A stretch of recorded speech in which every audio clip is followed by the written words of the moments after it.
Wassail, beautiful people. I've come back from Ġgantija and I feel like we need to dig in more. It was very difficult when I was there because of all the energy of others. There is an energy that reminds me of when I was in Valletta's archaeological museum. There was a sleeping goddess statue, and there's something connecting in with that. I feel like I want to go to sleep and fighting that sleep. A sort of an astral drowsiness. It's interesting because I think part of the frequencies that people were learning from the giants, and I still don't know what the giants are. There's the shoulders of giants. They feel like they could have been astral beings feeding information, but they feel physical. They feel like they were here. And I don't know that they were, I still don't know whether I feel they were huge, taller beings, or whether giants as in just beings that had achieved certain states of consciousness ahead of others. I really don't know. But I thought we would go into this frequency now. It's interesting, I'm sitting in my room. This is, it's reminding me of perfect temple structures. It's very traditional, and in this room there are 13 layers in buildings, and the reason behind this was it makes a room very, very tall. I mean, I would say, you know, nearly 12 feet high or more, but it means that hot air that settles in a room is above, and it keeps the lower level cooler. It's very sensible. It's like sacred knowledge. It's just something you did because you knew.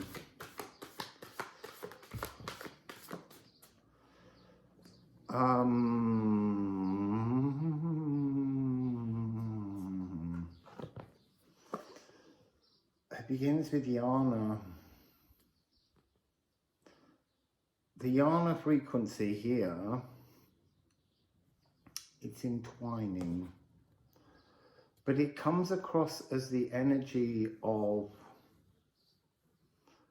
some loving frequency that comes through the astral, maybe meditative energies from the temple, teachings, sacred knowledge, but it's based on an energy of blissful calm. That was what was so difficult being there. I mentioned in the readings that there was this speed distortion from all the many visitors, and the space is not what it was. It hasn't been that space for longer than we think it's been there.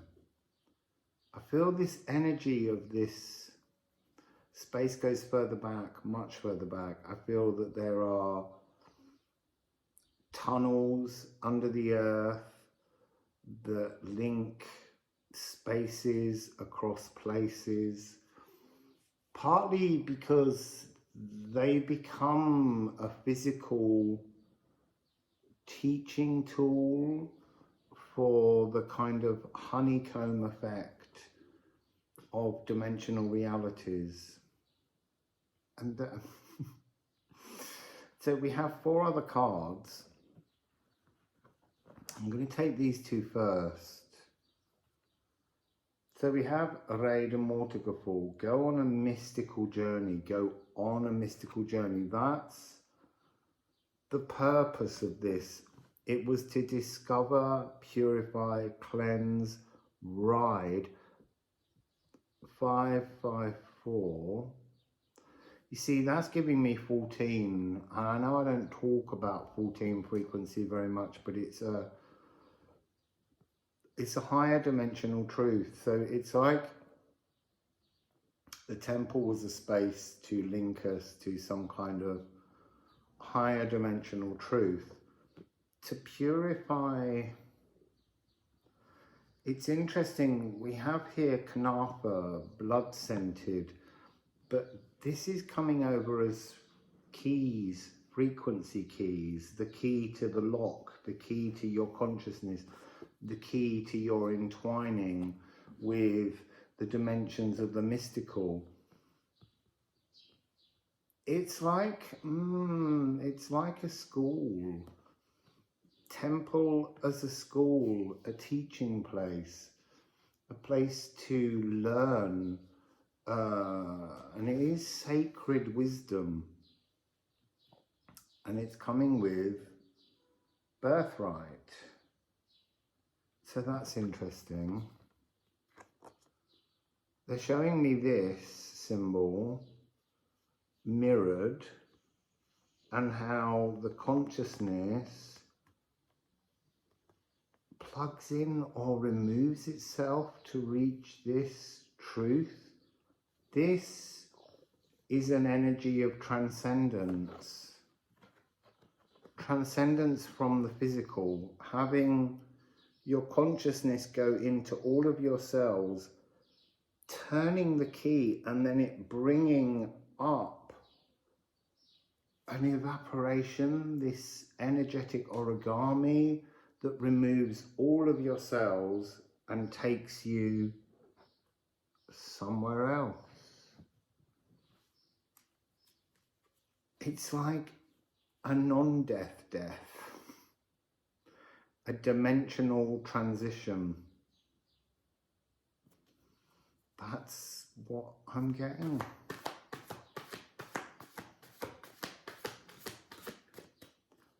I'd like some answers, whether we get them. Maybe it's not knowledge that we're allowed. I don't know. We have one Alchemy Astrology card.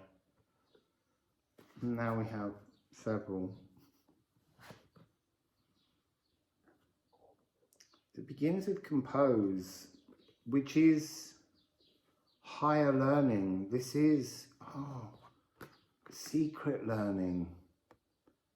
Learning great sacred secrets of the cosmos. The thing is, look, I did sense when we were there that something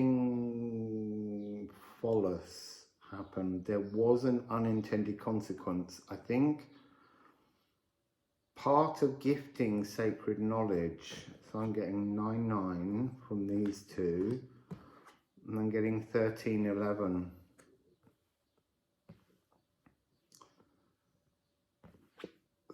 There's something heroic in the endeavors of these mystical beings, these giants that came here to evolve species, to create culture, to create opportunity, and then they left. They just zipped out, they did this folding and vanished.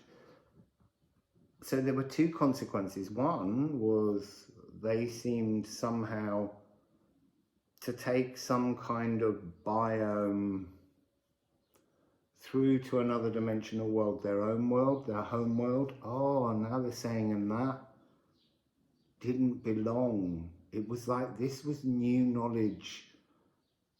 They found out how to fold dimensions, and they came here, but somehow they took with them something that didn't belong there and created a physical time distortion in their own reality. But also it had a distortion on those they left behind, us. and how we, I don't know how to explain this, it's really vague, but it has to do with how we died, how we learn, how we shared, how we, it's almost like we were nomadic and these beings came and they gifted us with agriculture,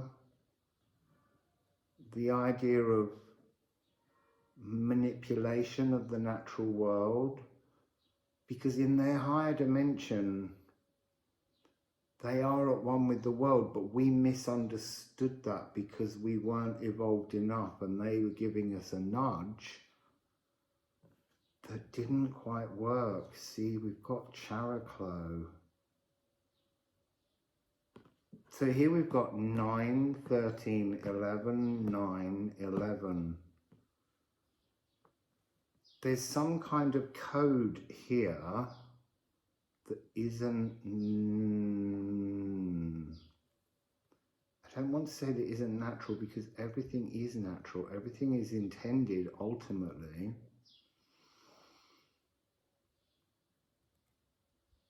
It's like we were given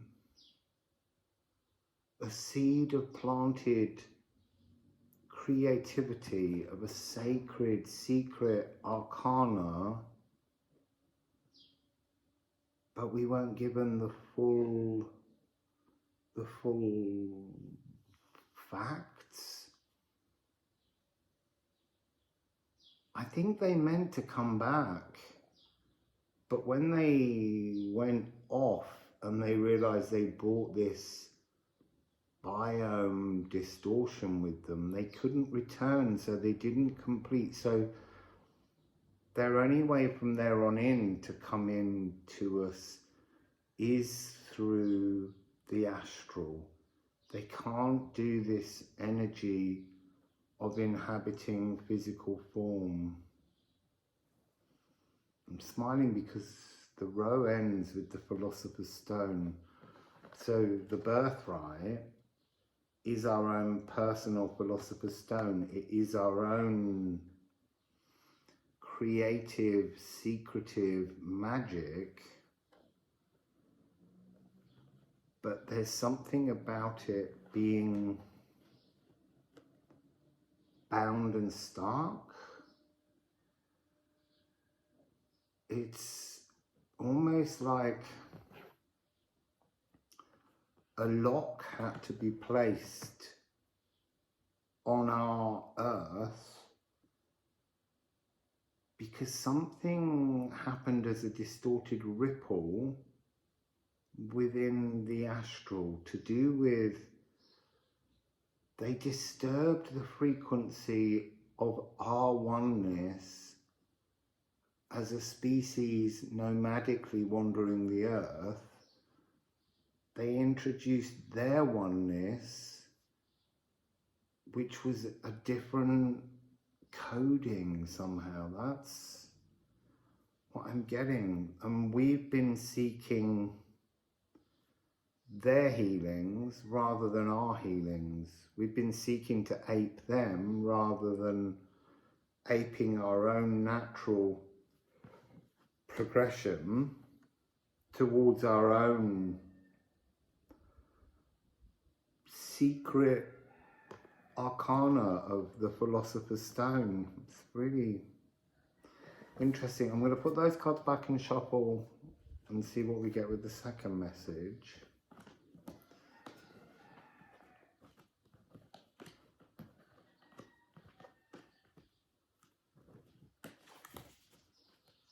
I've been glimpsing so much and I don't want to speculate. I really want the cards to speak their wisdom at the moments that it needs to be spoken.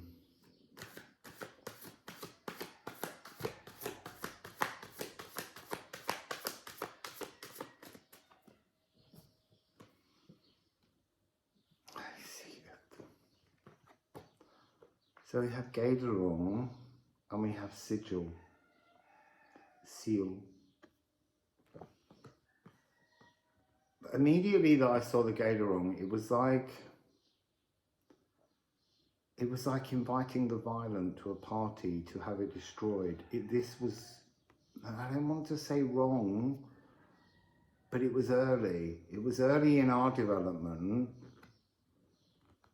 and it created some kind of distortion to the life force. It's almost like it, that we have linear time. I know that, I understand that. And I keep talking about bringing our life force into the now. Their life force was in the now, but something about when they came in to hand over this secret arcana, and they did it from here, they did it from love, but somehow it created a retro anchor on our life force. We were living in the now, and this wisdom that they imparted on us early, or exactly when it was meant to be, created a drag on our life force. It almost shortened our lifespans. It's like we lived longer. That's the energy that I'm picking up here. And look, all kinds of so they're like, there's a form of kind of group spiritual egotism, like these beings thought that they could assist, but it was a manipulation, and it backfired on both us and them somehow. That's really fascinating. I don't mean it's wrong. Yeah, look, backfired. It backfired on them and humankind. This energy that they brought in, this secret arcana, it wasn't misplaced. It's all meant to be. Everything is always meant to be. That's the point. It's just understanding how it created a different pathway in terms of humankind's being, and they've long accepted that they nudged a new direction for us. But like, it's coming out with Nithogir. They created something so testing of humanity that it's actually made the human experience less loving. It created a dimensional distortion. Maybe they brought their biome in without knowing it. I've not picked that up. That's just me really questioning it. I sense our biome escaping to their world. More, please. More, please.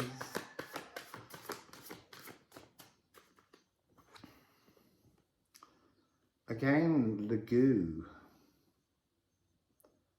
But here Lagoo is coming across as a whole series of, look, when you see gas in a natural spring water, there's a complete randomness to how the bubbles work. But this, I want to say interference, it was lovingly intended, but it shook the Lagoo, and the Lagoo has been fizzing so much, and there is something to do with that energy. It's only now as a great attractor kind of, it's almost like they brought the whole of that energy too close to the world, and it shook the world up. And it's only now that it's beginning to retract and be able to deliver enough consciousness calming frequencies that we can begin to resolve what they bought, look, and they really, really, really, really meant for everything to be good, but there's always a solace. You know, we're not talking, these are not elven. We're not talking about that higher group consciousness. This is just a group of beings from another dimension that had a nice idea. It didn't quite work out. We got quincunx. They put the world at odds with things.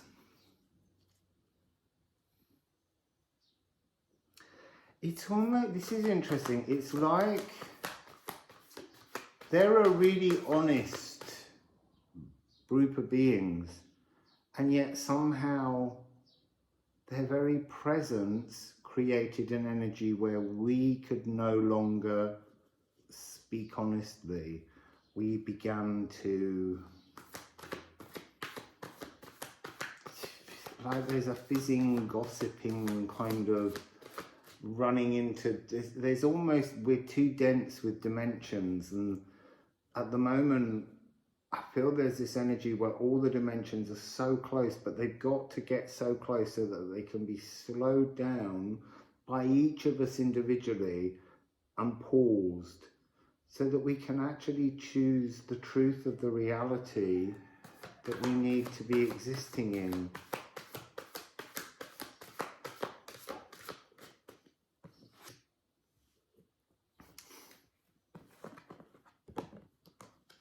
Hygeia, they became at odds with biome, with bacteria. It's interesting that they wouldn't know. Why did they not understand the holobiont relationship here? I think that they are a light body consciousness, only non-physical existence. And they came here to trigger loving frequencies in humanity, and it went a bit pear-shaped.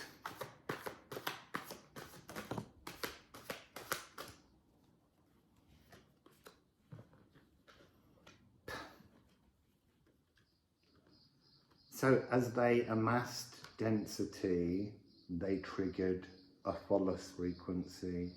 It's completely unintentional from their perspective, but from the cosmic perspective,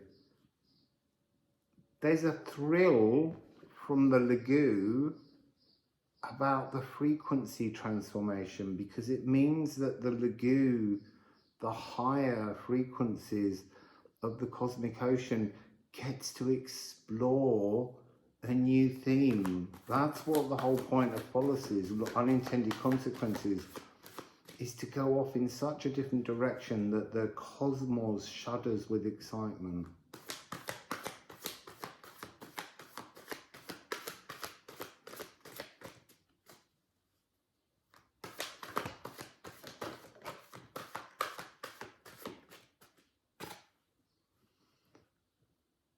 See, we've got this energy, explosive, creative inspiration.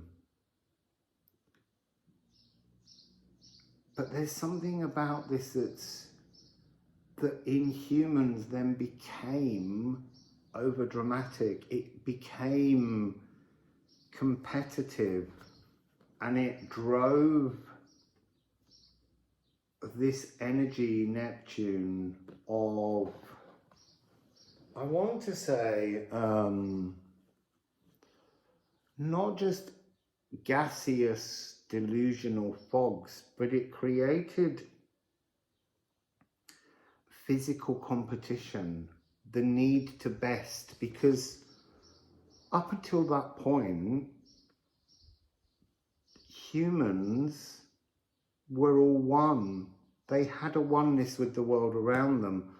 And when these other beings stepped through dimensional doorways, opened a Gununga gap, gathered around us, they demonstrated a knowledge far and above what humans had at that point. And so it almost created that need to be better, to reach towards them. It's interesting because it's talking about, we all have that spiritual egotism still within our coding because it was triggered at that point. You know, if only we could be more like them. And yet, for all their good intentions, they still created, they amassed the density of a false frequency through not understanding physical, spatial time bacteria.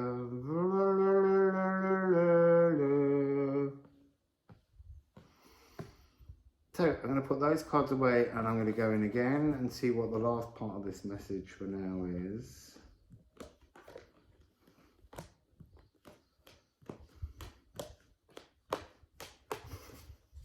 These are my favourite ones. I love these moments when, look, when I was in the temple, it's very hard to tune in, but as soon as I left, I could feel the temple's stories and energies within me, giving me a kind of a trembling frequency and opening my, I don't want to say third eye, opening my astral feelers, my elven feelers, to sense old frequencies playing out still now. So let me, some cards for that, but I really don't want them, I wasn't focused. So, what else would you like to tell us about these meddlesome beings?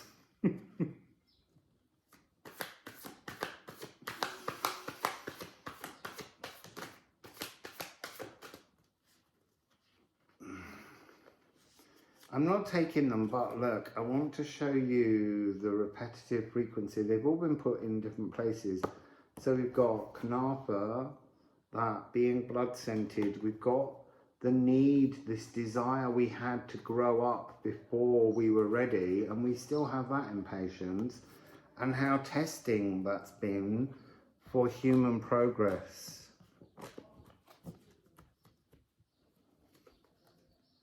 So what's the last message that you want to give us, please? What's the last message that you want to give us, please? So begin. It began the creation of self-doubt. It began the energy, the frequency of doubting ourselves, being full of this idea, this darkness, that we weren't as great and as wonderful as these giant beings. And that wasn't their intention. This is the point. It's the law of unintended consequences.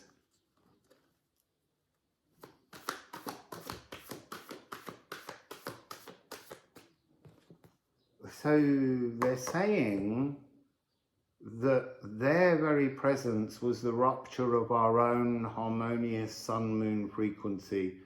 We were at one with our world, and we were progressing in a slowness. Look, I'm not saying that in every part of early civilization and culture these beings turned up and existed, but I think they were in many places, but not all. And so it left, you know, a soup of coding that we're still working through. You know, this is about learning to hear your own voice. And this is an 1111. It's a very earthbound frequency, tuning into the space around you, but needing to tune into the natural world to sort of bring ourselves back into alignment with the energies of the space and the place around us. Their very presence taught us to hate ourselves because we didn't feel as advanced as they were. And that was not their intention.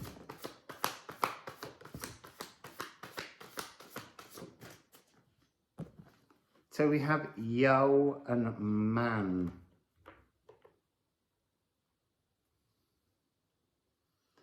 I do get this frequency of the sacral, a disruption to the sacral. This doubt is in the seat of our soul. They planted the seeds of doubt in humanity through an act of kind intention, loving intention, just placed wrongly.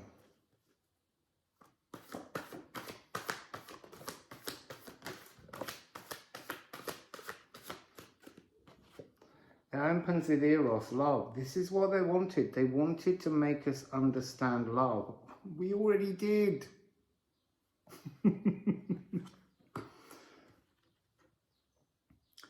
And this is the Massa Confusa. This is the energy where it's coming under night. They just, carbonated is what I'm getting. They added a physical carbonation, carbon the element. They added a distortion. They broke down natural barriers of time and space.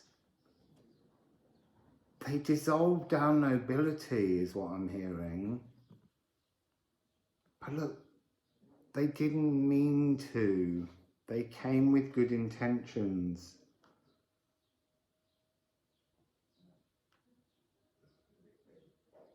See, we've got Mooning in Capricorn, which is what we're on now, which is inner competent values. They disrupted our own inner competent values. They were like a head fuck and an emotional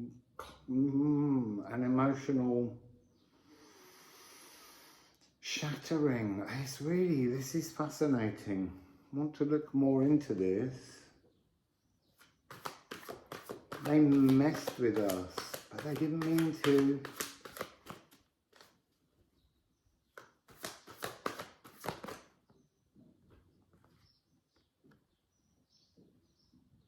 So they slowed down our progress. They reversed with their loving, pure intention. They reversed progress on this earth, in this plane, in this dimension. They set back evolution, but their intention was loving. I don't know what else to say. Interesting glimpse. They left us in search of comfort on earth. And there it is. They left us reaching for that pair, the energy of the cosmic surge that we can't find, because it's not our cosmic surge, it's something that came from them, and we're now seeking what ripens our own world, how we mature in our own timetable. So again, it is that energy of beware the intentions of the spiritual, even when they're well-intentioned. They can cause disruptions to our frequencies. They can lead us down spiritual cul-de-sacs in search of something to comfort us that isn't ours to be comforted by, it's theirs. So it really is about finding your truth, finding our truth, braving out our lives and feeding our human physical earth seed frequency into our world to improve it. Interesting. Wassail.